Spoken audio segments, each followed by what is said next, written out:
All right, we now want to switch gears and talk matters budget. Big week in the country in terms of the reading of the budget statement that will happen this particular Thursday. Of course, this time round, after the promulgation of the new constitution, the budget making process is definitely a lot different because Kenyans can now get a preview of what the budget will look like in terms of estimates. And in addition, public participation is very important in terms of budget making. And we want to ask you, do you feel that you have gotten a chance to give your thoughts towards the budget estimates we've seen so far? It's only 3 days to the reading of what will be the 2018-2019 budget. Do you feel involved? Do you feel like your voice counts? Let us know your thoughts. 22422 is our SMS line, and you can use the hashtag CitizenExtra to also share your thoughts on social media and allow us to track your conversation as well. Well, let me now get into a little bit of a discussion just to understand what the estimates tell us so far about what we can expect CS Rotich to read on Thursday. And joining me in studio is Caleb Mugendi, an investment analyst with Saiton. We're also shortly expecting Osborne Wanyoike, who's an associate director, tax department, PricewaterhouseCoopers. But let me kick off with Caleb. Caleb, good morning. Thanks for finding time to join us. Let me begin by, I know you've had time to peruse or study the estimates so far. In your view, where is the government headed in terms of direction, and are there any pluses for the man or woman watching this program? You'd use the term wananchi, and what are the challenges for them as well? Well, for this year we have another ambitious budget. We expect the total budget to come to around 2.5 trillion. This should be financed by revenue collection of close to 1.7 by the KRA. But there's a gap there that we'll have to figure out where they're going to get that money from. There's a huge gap there. We expect it to be plugged in by borrowing, local and some bit foreign borrowing, but mainly from the local market. In terms of where this money should go to be spent, we have a lot of focus on the Big Four agenda by the president. You feel that you see the Big Four agenda, even though I know I'd seen Honorable Ishungwa, Kikuyu MP, saying that he doesn't see the budget sort of forecasting the next 4 or 5 years of the Big Four. But you say you see some thoughts? The issue that comes in is to actually bring out this agenda is not only the allocation that we need to see in the budget, but we also have to see how this allocation will grow to support the strategy in actually making these sectors and the agenda come out and come to life. So that we saw is still lacking in the budget. Also, in terms of the allocation, for some of the sectors it actually declined if you compare to last year's budget. So that's one of the major issues that we saw in the budget. Though in terms of development expenditure, we saw this set to rise in this current year. So we expect that should be a boost in terms of where the funds are going to be spent. We are seeing a push for reducing the goods that are zero rated to tax exempt. But there are those who are concerned about that. They feel that while to a layman, zero rated and tax exempt might look like one and the same thing, nevertheless, tax exempt goods eventually become more expensive. Just walk us through that particular thinking. Well, if a good becomes tax exempt from zero rated, it means that now the suppliers can recall some of the cost in terms of what they are actually supposed to pay for the taxing. So when these goods now become tax exempt, it means that they're going to be taxed a bit. So the producers can now ferry some of the costs to the end consumer. So expect this to happen in the current in the coming fiscal year, and we expect now the costs of these household goods to actually rise. So that's not something good that we expect. So we expect inflation to also come in and pick up in the next financial year. The same. That doesn't sound like good news. No, not really. The same with VAT. We expect VAT to also increase in the coming fiscal year as the government through KRA tries to collect more taxes to plug that 1.7 trillion, actually to get that 1.7 trillion. So in terms of taxes, that should actually increase in this financial year. We should see taxes increasing in this financial year. Yes. What is there anything that the Kenyan who earns under what, $1 a day or $1 a week or $1 a month can expect to benefit from what you've seen so far in terms of the estimates? Did anything sort of strike you as a plus for the majority of Kenyans? Well, we'll have to get into the nitty-gritty of the actual budget once it's read. However, we expect something in the form of more appropriations to especially the health sector. We expect the process of some of the basic food items should be mitigated. The end consumer should not be able will get some sort of relief in terms of we have this agenda of food. So we expect the prices of basic commodities. We have the maize flour and the other staples that we produce. We expect them to be a bit plentiful in the coming fiscal year. So we expect the prices to offer some relief. Go down or stabilize? At least stabilize, or we're also expecting them to decline a bit. That they'll decline a little bit. Yes. Okay, let's get the views of Kenyans from different parts of the country. We want to start in Trans Nzoia, where Collins Shitiabai wants to sort of bring us a discussion about budget making, county versus national level as well. Collins, good morning. Kenyans eagerly are waiting to hear if there'll be good news for them from Treasury on Thursday, although we can already kind of read into some of the estimates so far. What can you tell us in terms of expectations from Trans Nzoia? Good morning, Waiga Maura here from Trans Nzoia County. Most of the residents here in Trans Nzoia County, they are farmers, and they play a key role in one of the big four agenda of the government of food security. Their expectation is government allocate a huge amount of money to agriculture so that to cushion local farmers in farm inputs. Also, most of the residents here, especially youth here in Trans Nzoia County, does not have anything to do, or lack of employment is a major issue here in Trans Nzoia County, especially here in Kitale town. About 50% of youth don't have anything to do, so that they're urging the government also to factor in some project for the youth so that to get something to do. I'll be talking to residents here in Trans Nzoia County who will expound more about their expectation. Were they involved in budget making? One of the locals here want to tell us more about, were you involved in budget making? Thank you. My name is Joseph Master.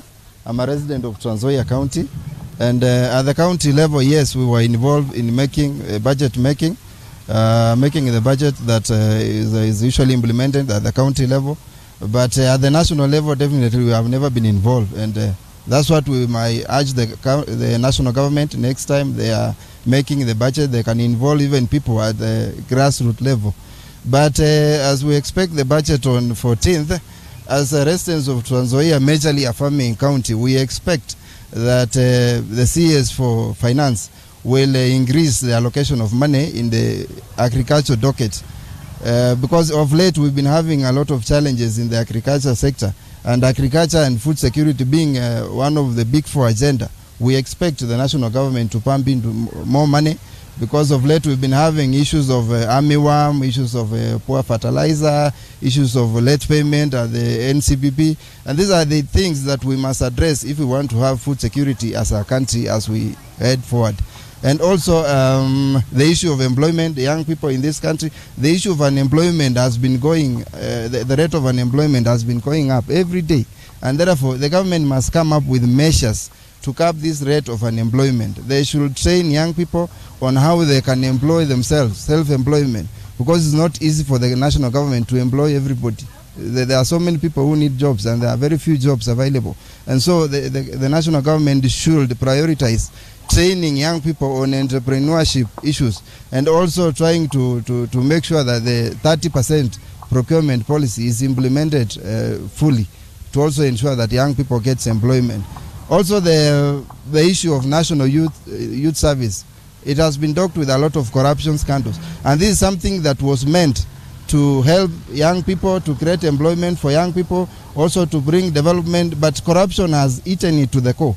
So we urge the national government that maybe if they cannot slash the budget for national youth service and put it in somewhere else where young people can benefit, then definitely they have to devolve the national youth service to the county level, so that the county can be able to manage it at their own level. There's no reason why a huge amount of money should be piled up in one department in Nairobi, yet it's supposed to serve all the young people across the country, and then few people are embezzling the same money. We see a lot of corruption scandals, most of it in the National Youth Service, which is not good.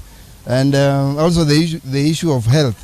I expect as a resident of Trans Nzoia to see the national government increasing the amount of money it allocates to the health department. Because in this modern day, we still have Kenyans who are trooping to India and to other foreign countries to seek for medical attention. Yet we have our own resources here. We can buy those machines, be it cancer or any other treatment machine, so that we can do those kind of treatments locally here and save money instead of traveling abroad to India. Yes. Okay. Well, Waiga Mwaura, those are locals speaking here in Trans Nzoia County, saying that they were involved at county level, but they don't understand how they should participate on the national level about budget making process. Here in Trans Nzoia County, Waiga Mwaura, I can tell you that most of the farmers have resolved to sell their produce 90 kg bag at 1,600, and the expectation was 3,200. So they're urging the government to allocate more funds for NCPB to continue buying their maize. From Trans Nzoia County here in Kitale, I'm Collins Shitiabai. Back to you, Waiga Mwaura. Thank you, Collins. I can imagine they'll be keenly waiting to hear if the government will allocate more money towards the Agriculture Ministry, because they're hoping that NCPB will then open the account once again and pay. We've seen as the Agriculture CS Mugendi saying they are not quite sure how to carry on paying farmers until they do a reconciliation, check how much space there is in terms of storage. And there's a whole issue of the scandal again at the NCPB, and all this is just complicating the budget reading process with a cloud of controversy over corruption as well. Let me get a reaction from you, Caleb, before we go to Uasin Gishu. Farming, unemployment are some of the issues that have been raised, and health as well. Then what are your thoughts, even as you listen to that resident from Trans Nzoia? For farming is one of the key areas in terms of food security in the president's Big Four agenda. They raised a key point in terms of minimizing the cost input, because of for farmers a lot of their running costs is not actually goes into the production and the fertilizers and the like. So if the government can come in and allocate more to the agricultural docket to subsidize these farm inputs, then that should go a long way. But is it simply a case of allocation, or allocate and ensure that it actually gets to where? Because I feel like it's one thing to allocate, it's another thing to ensure the funds actually reach those it's meant to. Well, now we're talking about the pitfalls where money gets siphoned from where it's actually supposed to go. This is due to cases of corruption, cases of not following through procedure and the like. So there's a lot that needs to go in the actual running of the government, and in ensuring that these funds are actually allocated and go to do what the funds are meant to do. Fair enough. Let's add to this discussion, bring in John Wanyama from Uasin Gishu. He is talking to some farmers who are also talking about the budget making process, could have some thoughts about at the county level, but also looking forward to the reading of the budget this coming Thursday. Wanyama, what are the expectations, thoughts and hopes of farmers in Uasin Gishu amongst other stakeholders? Wahiga, farmers in Uasin Gishu today are holding a meeting here in Eldoret Town, Uasin Gishu County, at a place called Tax Center.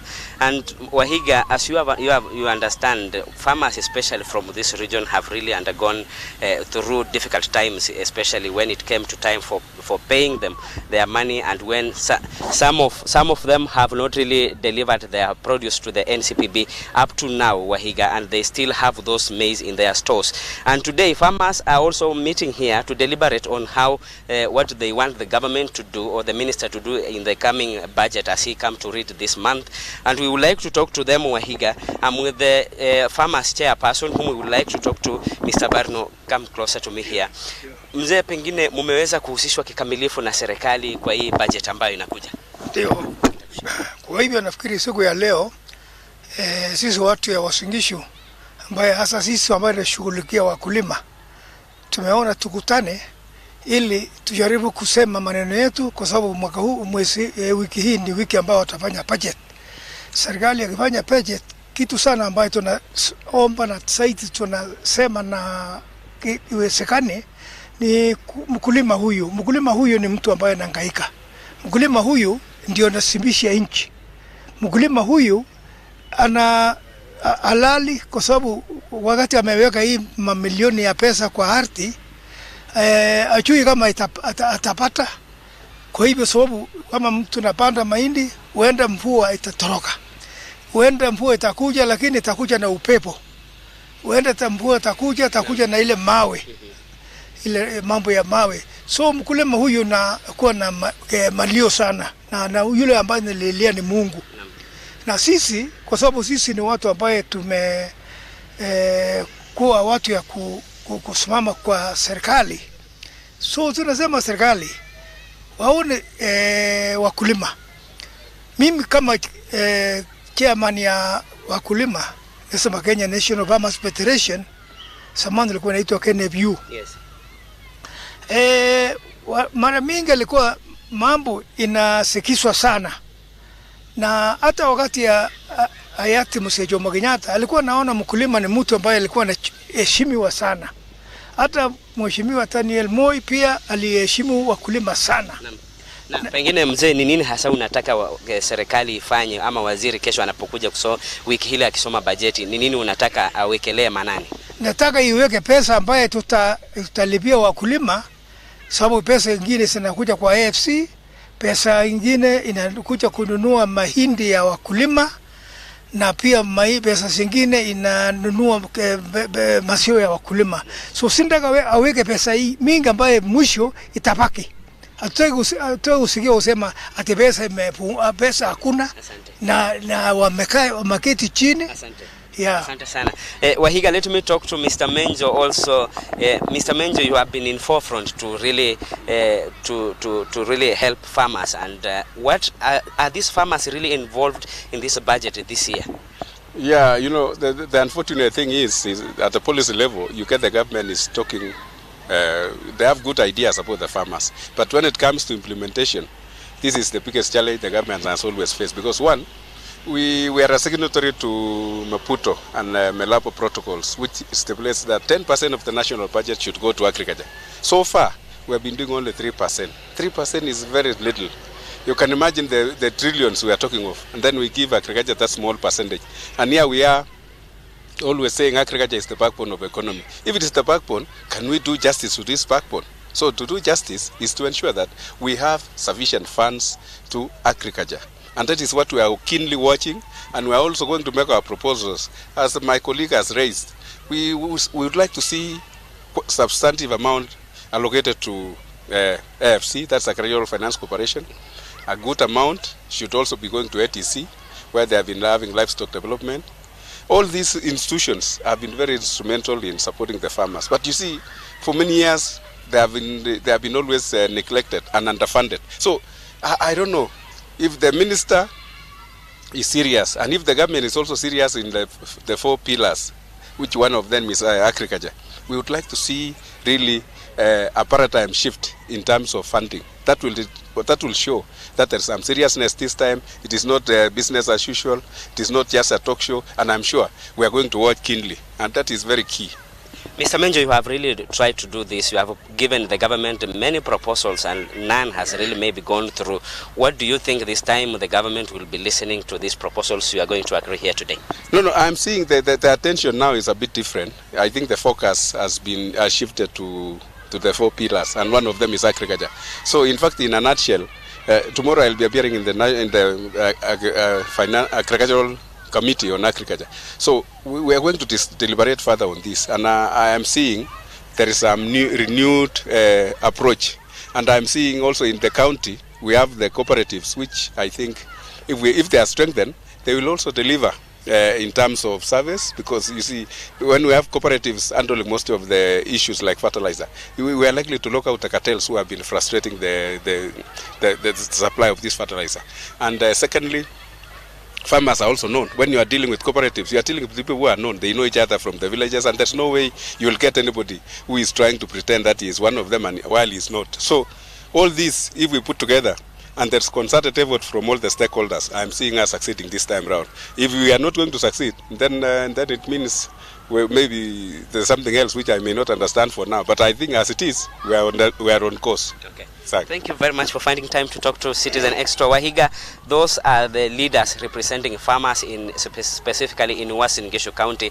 And as you've clearly heard from them, they are saying they have hope that the government this time round, as the minister come and read the budget this week, they are hoping and praying that he will really consider whatever they are going to discuss or propose here today, so that farmers who are frustrated and who are desperate in Uasin Gishu County, they can really be given a chance again and collect the energy, go back to the farm and produce more to this country. Also, Wahiga, in Uasin Gishu County, on the same matter, the matters of maize in Uasin Gishu County, also those millers of maize flour in Uasin Gishu are also complaining that most people are no longer eating ugali, Wahiga, and something that have left them with a lot of stock in their stores, and they are saying they don't know where they are going to sell this flour, and even some shops that are selling maize flour in Uasin Gishu have really dropped their price to 8 shillings per 2 kg. So this also has a concern to maize millers, but all in general, farmers here, they are hoping all will be well as they go ahead. Back to you, Wahiga. Wanyama, I think what you've just told us there towards the end has the makings of a very good story. Please find out for us why people are no longer consuming ugali, or at least consuming it as much as they used to. What has changed in terms of diet patterns in Uasin Gishu? That's something we'll be eagerly looking forward to. Thank you, John Wanyama from Uasin Gishu County. Well, Bwana Mugendi, you've heard what he has to say. Can I give you just a minute to react? Yes, for food security again, it's an issue of more allocation and more implementation of what the funds are supposed to do. Also on the issue of unemployment, manufacturing is actually one of the big 4 agendas. So we need to see a pathway to implementation of how more people, more youth can be employed in this sector and actually come to contribute positively to the GDP growth and the growing of the manufacturing sector as well. So we need to see a lot of skills transfer. We need to see more companies coming up that are in this sector that can now drive growth for the manufacturing sector. I mean, you can clearly see a lot of high hopes for the government or to the government. Yet, shouldn't devolution mean that they would be saying to Naomba governor, not serikali? So again, I'm a bit confused about, does that mean that devolution is still seen as the second best option for help? You still want to cry to the national government for assistance? Well, we have seen that more decisions and involving of community leaders is happening now at the county levels than it was before. That was the case before. However, in terms of driving the agendas, we find that this big 4 agenda came from the top, from the presidency, and that's why it's still been taken up as a national pillars, national strategic growth pillars. However, now it hasn't come down to the actual county level, where the governors should now say that in our county we're going to be in charge of, let's say, if it's agriculture for the food producing regions, that they say now that we've taken up this agriculture food security pillar, and we are going to drive forward the agendas and implement what is supposed to be implemented. Okay, I get the feeling that if everyone is waiting on government to do something, government cannot do something towards everyone. Also, government, I guess, is limited in terms of budget, sometimes, and focus, etc. What can these farmers do to ensure that this is not the narrative next year at a time like this? Let me give you an example. If the farmers who have a lot of stock like maize came together and realized this is a recurring problem, we need to do something about it. Maybe put funds together, build some sort of silo, so that when there's bumper maize harvest, keep all that maize in the silo and store it for a time when there's no maize, and then sell one, because we can then say that in the next few months we might have some sort of drought or lack of maize, and that could be beneficial. And also start a way of saving, so that at a time like this when there's no money, you can kind of withdraw from that savings, and then when you can sell your maize later on. Why aren't Kenyans looking for ways to where the government clearly it seems unable to help come up with local solutions? It's a very good point. For the farmers themselves, I'm not quite sure why we can't be that innovative, because we find the farmers are selling produce for half what they expected it to do. In fact, exactly. In this year, what I've seen happen around is you can also employ the use of a future contract, where you say that you enter into a contract with someone, like let's say a major buyer of your goods or a major supplier, and say that I'm going to supply to you this amount of maize meal at this price at a certain date.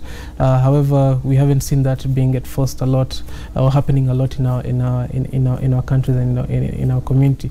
So I've seen that to try and shift some of the risks of price and the price that you're going to sell, and also the amount that is going to be bought. Indeed. Yes, we need to see more innovation moving forward, because I think they say that doing the same thing over and over again and expecting different result is madness. So we need to look at what are we doing in terms of the same repetitive action and hoping for a different result and not getting it and going back to do the same thing. Very worrying indeed. Let me now bring in Nikki Gitonga from Kwale County. He also wants to sample the views of some of the residents there, their thoughts on the budget making process, their expectations this time round. Let's hear that from Nikki. Nikki, what can you tell us in regards to this as we all wait for Thursday? Well, thank you. We are still back here. We are still at Kanana. We're still waiting for the deputy president to come and launch the road. But however, we also need to get some of the views from the locals here and the businessmen, concerning their involvement in the budget making process in Kwale County, especially at the county level. We are aware that right now the county government is having public participation across 20 wards in making the budget for the county that is over 6 billion shilling Kenyan money. Right now I'm joined by Halfan Mwajita, who is a local businessman here in Kwale County, to tell us more maybe whether he has been involved in any way in the budget making process. Pengine Halfani, utueleze tu kwa kifupi, wewe kama mfanye biashara, umehusishwa katika mchakato wote wa kutengeza bajeti ya county, na kama umehusishwa, je, umeona kwamba hiyo miradi ambayo imetengezwa, je, ni ile ambayo wananchi wanataka? Kiukweli ni vitu ambavyo vinafanywa kihali ambayo haipendezi, kwa sababu ile public participation wanaitana watu kana kwamba ni kuchagua. So ni kwamba yale ambayo matarajio wananchi wengi wanahitaji sio yale yanafanywa. Hasa upande wa barabara ambao ndio usafiri wananchi wengi wanatumia. County ya Kwale kweli imenunua matinga mengi ambayo hatujui maana yake ilikuwa nini. Wamenunua hayo matinga, sijui ni kisiasa ama ni kutusaidia, kwa sababu ukiangalia barabara nyingi za Kwale zimekufa kabisa, na vifaa vingi vya ujenzi na utengenezaji wa barabara vimenunuliwa katika kaunti ya Kwale, na ni vitu ambavyo kama sisi wananchi wengi hatukuhusishwa kuwa kaunti inafanya hivi kwa sababu ya swala hili. So vimefanya labda kuonyeshwa kuwa kaunti imetumia pesa yenu na kwa kununua hivi, lakini si matarajio yale ambayo sisi kwa tunahitaji. Na si hilo tu, hata masuala ya miradi mingi tu. Unaona wakati mwingine tunajengewa gala la kuweka mahindi, lakini gala linajengwa la kuweka mahindi yenyewe hatujui yanalimwa wapi.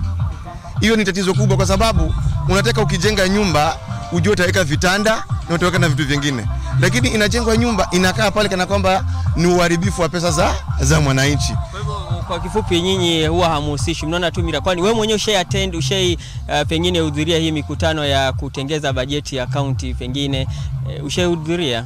Kiukweli sijahudhuria, lakini kuna wale wachache ambao ufika tu kubahatisha. Tukiwauliza maswali yale wanatujibu mengi ni yale ya kuvunja moyo, kwa sababu ni vitu vya kushtukizia, ni vitu ambavyo havina plan. Sasa wodi kama Pongo Kikoneni ambayo ina wananchi karibu 500, leo hii ukaone public participation ina watu kama 30 mpaka 40. Unaweza kusema kweli hawa watu wanawakilisha mahitaji ya watu wa Pongo Kikoneni? Hii sivyo. Inahitajika kama ni ugumu kuwafuata kwa karibu, lakini kuwe kuna ile kuwapangia mipango mizuri ya kuja kuwauliza mwataka nini. Na kiukweli mengi yale ambao wale wachache wanayataka sio yale yanafanywa. Kwa hiyo nafikiria ni lipi hasa, swali langu la mwisho, ni lipi hasa linafaa kufanywa ili kuona kwamba kila mwananchi amehusishwa katika mchakato mzima kutengeza bajeti? Wacha nimwambie mstahiki governor pamoja na kamati yake ile ya uongozi, wakati wanapanga hizo plani za kuhusisha mwananchi kwa budget, ni bora zaidi kufuatwa hata kama ni kwa kijiji, kusudi wale wana vijiji wengi huwa hawatoki, kwa sababu kama Pongo Kikoneni station yao tu ni moja ambayo ni Kanana. Kuna mtu anatoka Wasini na kuna mtu anatoka Kikoneni ya juu huko, kufika Kanani inakuwa ni ngumu. Ni afadhali pia waende hata kama zile ofisi za sub chiefs ambazo kidogo zinawakilisha wanakijiji kwa karibu, wawapate kwa ule uchache wa vijiji, at least wanaweza kupiana ile maoni yao. Kiukweli bila hivyo tutajengewa vitu ambavyo sisi wenyewe kama Wakwale hatukuvitaka. Asante Alfani sana. As you have just heard from Alfani Mwajita, who is a local businessman, saying that some of those projects that the county government is constructing or even launching have not been that much involving, because some whatever the project they have been proposing are not the project that the county government is constructing them. So saying that some of those projects are just for political purposes because they have not been that beneficial to the locals. That's all I have from Kwale, but we still wait for the Deputy President to see what he has to say for the Kwale residents. Thank you so much, Ndiki Gitonga. The issue of public participation seems to be coming out quite strongly from that local business person you were talking to, and that's something I want to discuss with my guest here in studio. Let me introduce another guest who's joined me. We're joined by Osborne Wanyoike, Associate Director, Tax Department, PricewaterhouseCoopers. Welcome to the program. Yeah, thank you for finding time to be here with us today. Help us understand, first of all, how budget making changed after the promulgation of the new constitution. We now have a system of estimates, and some say once you've seen the estimates, it's like you've seen the budget itself. For someone who may not have quite followed what's been happening, how would you, explain it to them? Okay. Thank you very much for having me. I think the budget making process has changed quite a bit. In other words, the whole aspect of public participation has been enshrined in the law or in the constitution. Therefore, what has actually happened is that, yes, there were always estimates. Estimates were always there, but there was not much reading into it. Two things have happened. You have the national government and you have the county government. Let me start with the county government. The county government is really interested in how much they're going to get from taxes, and therefore how much they're going to spend. So there's a bit of intrigue or even scrutinizing the numbers. Now, on the national government or national budget, there are a lot of things that the national government wants to do. The constitution then said you must have a budget policy statement. A statement must be released around November, or a few months before, at least 6-7 months before the reading of the budget. So once you have a policy and there's participation in the policy, you then come up with a budget based on the budget policy statement.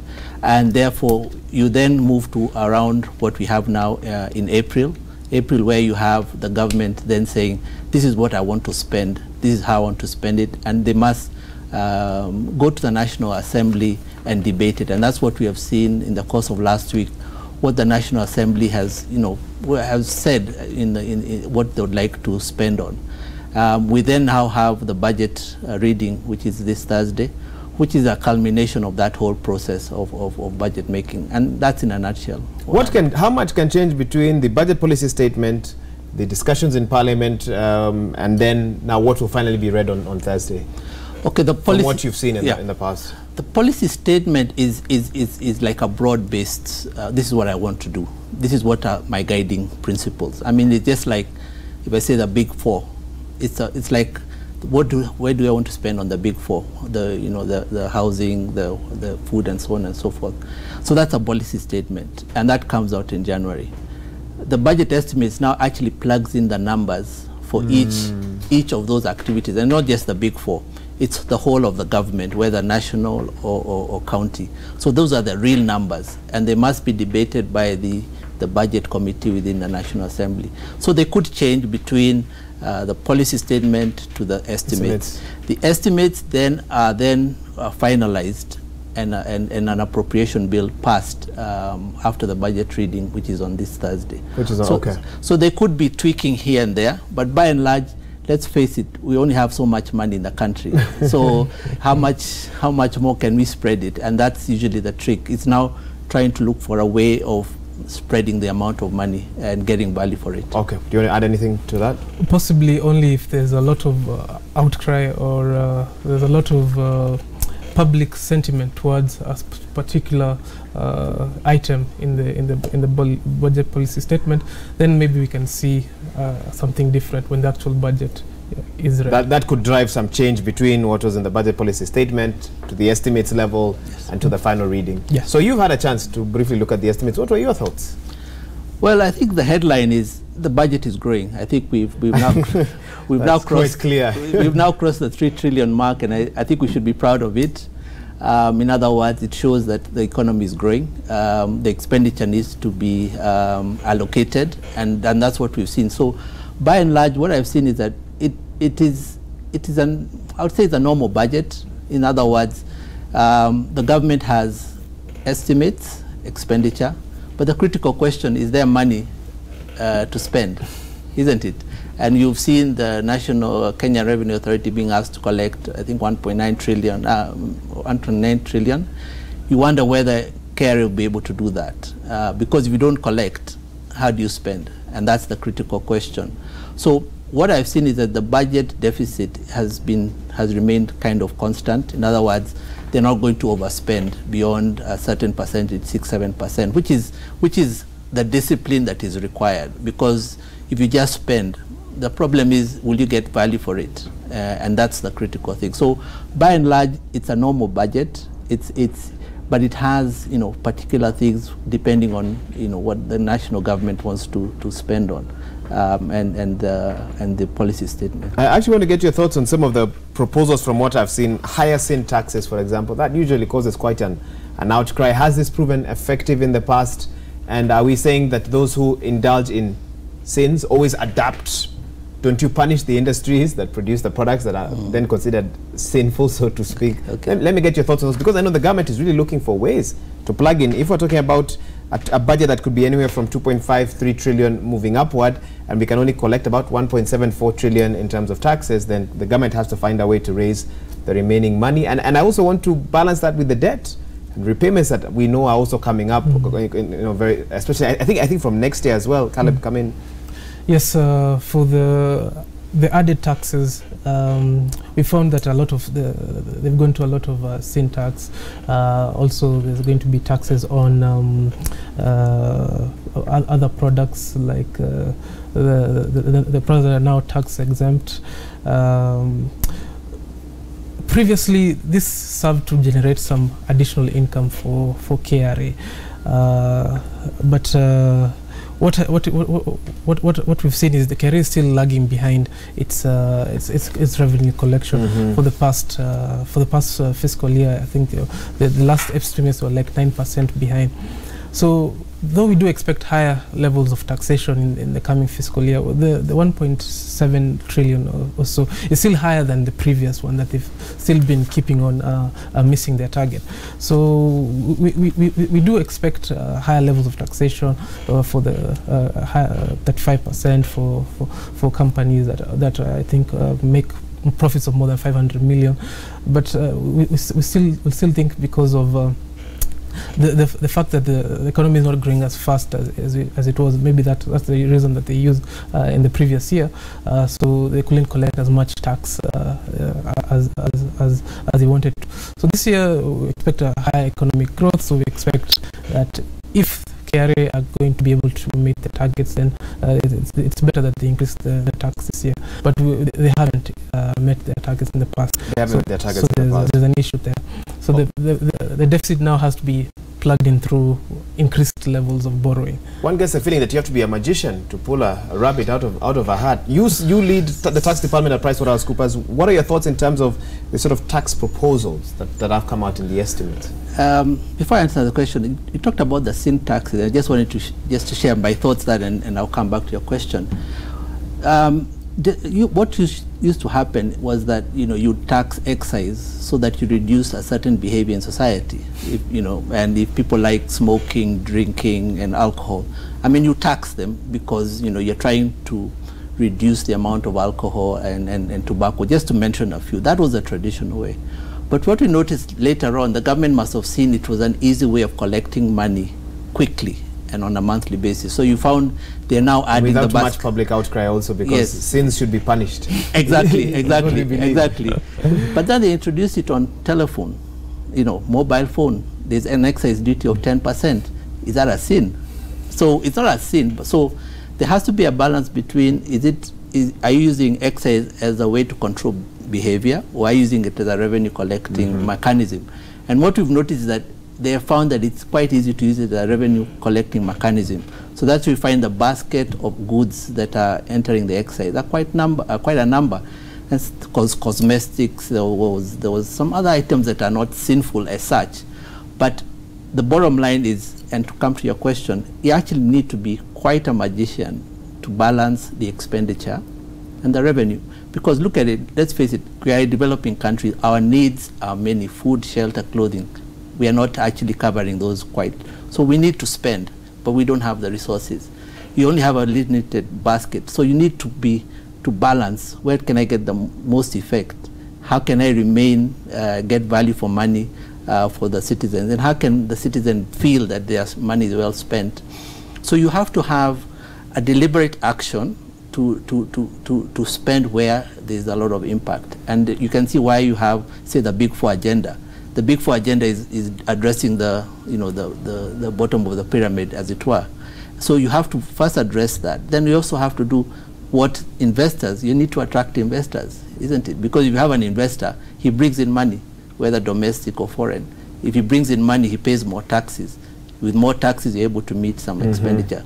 So I mean, I agree, you have to be quite a magician to do it, but it's a science. It is not an art. It's a science that needs, we need to make sure that we are covering every base. So how do you grow an economy and yet you're increasing taxes? Maybe I'm very simplistic in my thinking, but my thought was or has been that the reason why economies, for example, in the Arab world have grown is because once you had oil money, you could then tax your residents less money, and they have more to spend in buying products, in investing, etc. But you're telling me two things. You're telling me taxes are going up, but you're telling me the economy is going to grow. So I'm trying to figure out how is that going to happen. And Caleb, let me start with you on that one. Well, Kenya's economy, as we've seen, is quite diversified. If you look at it in the context of other sub-Saharan Africa nations, we're not that oil dependent, but we've also started producing our own oil, and we have a lot of sectors that are contributing positively: financial services, agriculture, tourism, and the like. So still, we still are attractive as an investment destination.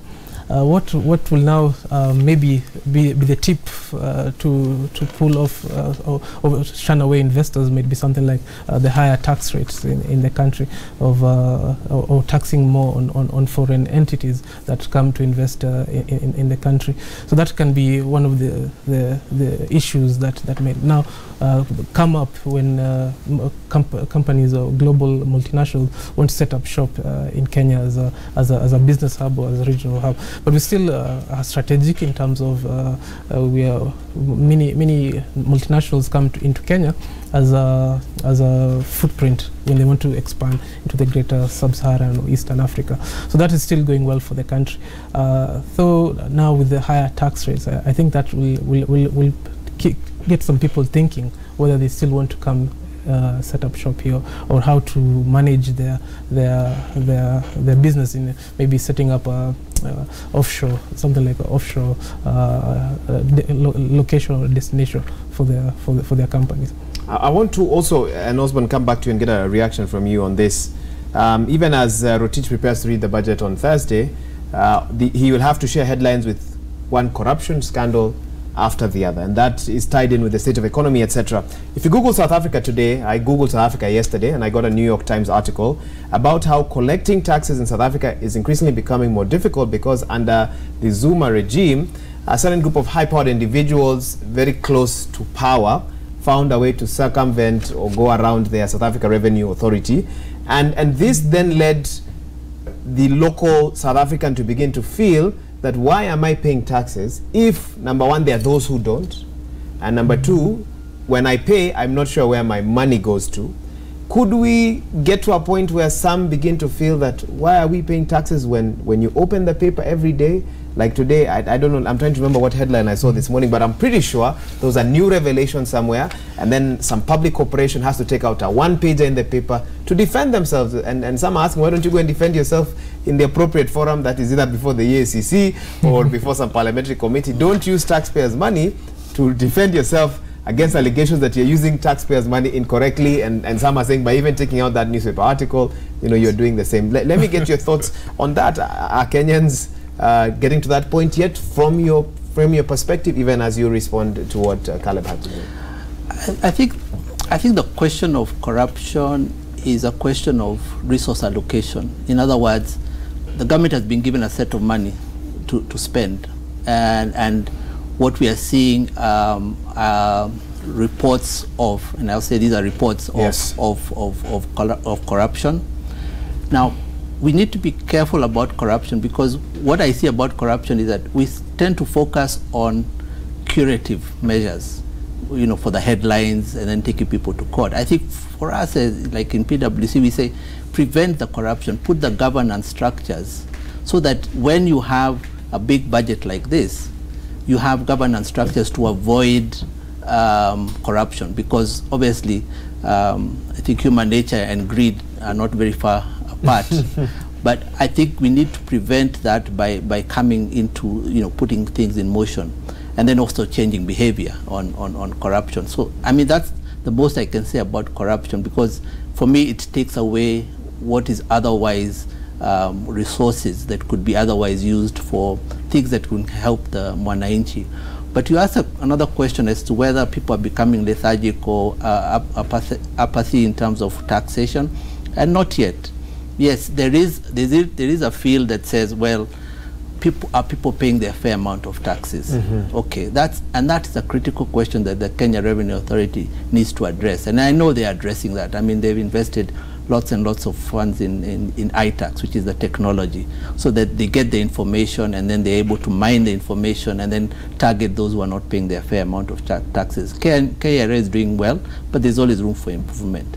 But I think the one that is critical for the whole thing is that to make sure that citizens are actually getting services. And that's why you find the county government is a good mechanism, because, you know, you're getting development to the lowest level and people are feeling government works. Government is health, government is security, government is education. Once you have those in place, then the apathy on paying taxes becomes less.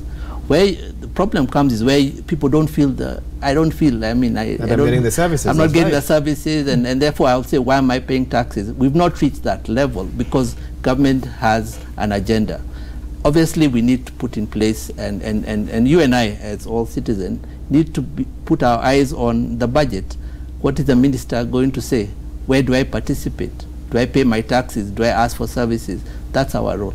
That's your role. Let me get your thoughts, Caleb, on, so for example, Saiton, I know, has invested quite a bit in real estate. In terms of the real estate environment after 2017, sort of what are the forecasts for 2018, and how would this tie in with some of the estimates that we're seeing in the budget? Can we expect to see a growth in real estate? I know office space has been a dicey affair, where you've seen even shopping malls offering get space here. I think I once saw get a car, or some sort of ludicrous offer, and I thought to myself, my goodness, is it that bad? paint for us a picture of where we are in terms of housing, shopping malls, office space, just to name a few. For the real estate market, last year was a slow down period. A lot was blamed on the electioneering period that we had, the prolonged electioneering period. So a lot of developers didn't want to add any capacity. A lot of buyers didn't want to foreclose on their home or sign deals, or there was not a lot of activity in terms of expansion. But this year we're seeing a picked marked improvement in the take up of the real estate sector. Office space is there's still I would say a glut in most of the service type. So we have grade B, grade C, and the like. There's a lot of supply, but grade A is not that oversupplied.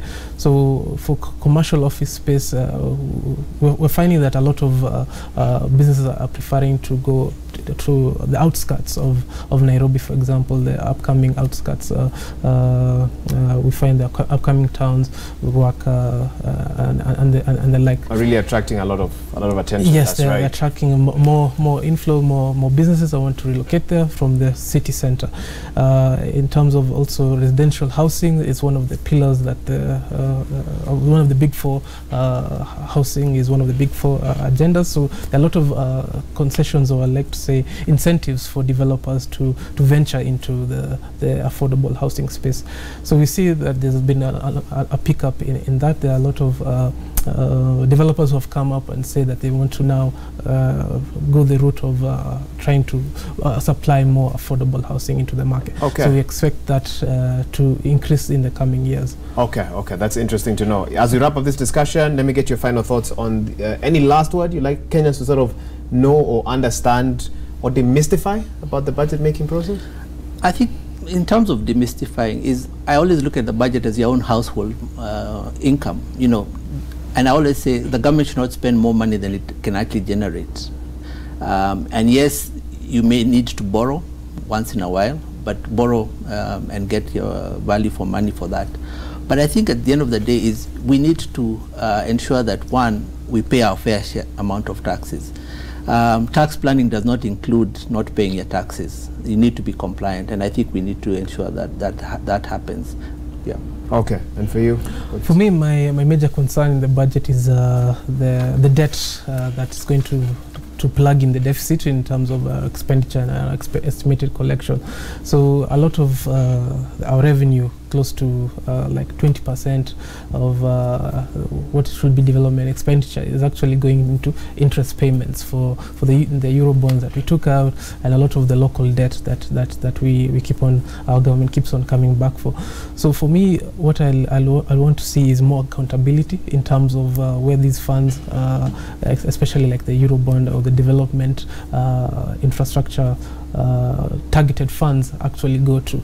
So I would like to see more accountability, ensuring that the funds are actually going to the intended purpose, and this is what they've enabled us to achieve as a country so far. Because the debt ceiling is, our debt is continuing to increase, and we are above the 50%, I would say, debt to GDP ratio threshold that is considered appropriate for developing countries. So more keenness on how we use and manage our debt. Thank you so much. That was Caleb Mugendi, Investment Analyst, Saiton, Osborne Wanyoike, Associate Director, Tax Department, PricewaterhouseCoopers, for finding time to be here with us. This is a discussion I'm sure we'll be having throughout the rest of this week, maybe early into next week, and we'll continue that discussion right here on Citizen Extra. Surely we'll be talking to Martin Munene in Nyeri County. He also has an update, just getting the thoughts of Nyeri County residents about the budget making process, their expectations, even as the budget will be read on Thursday. But